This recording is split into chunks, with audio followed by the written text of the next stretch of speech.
እንጠብቅሽ ነበር እንደ ሰው ደክሜ ጆትርሽ ይጀን ቀርቤ ፊት ለፊት ልገናኝሽ ብዬ ተስፋ እንዳልቆርጥልኝ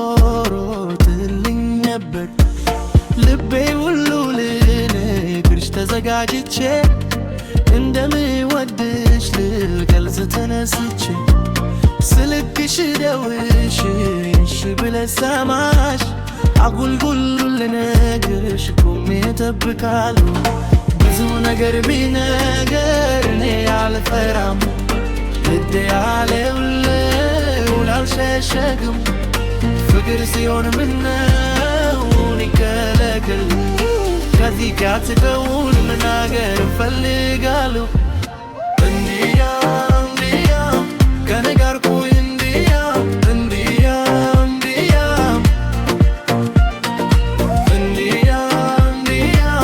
ከኔ ጋር ቆይ እንዲያ ሰዎች ብዙ ነገር ቢናገሩ እኔ ግን ልቤን አልከሪም የምወድሽ ሰው ትቼ ሌላ መንገድ አልመርጥም ተስፋ እንዳትቆርጭን እጠይቃለሁ እውነት ነው ፍሬ የልቤ ሰዎች ቢሉ ምን ይሆናል ግን አልተለለም ፍቅር መሆን አይከለክልም ሰው ሲወድ መናገር ይገባል ከፊቴ ተሸራታችሁ ልቤን እንድደርስ ፍቅር ግልኝ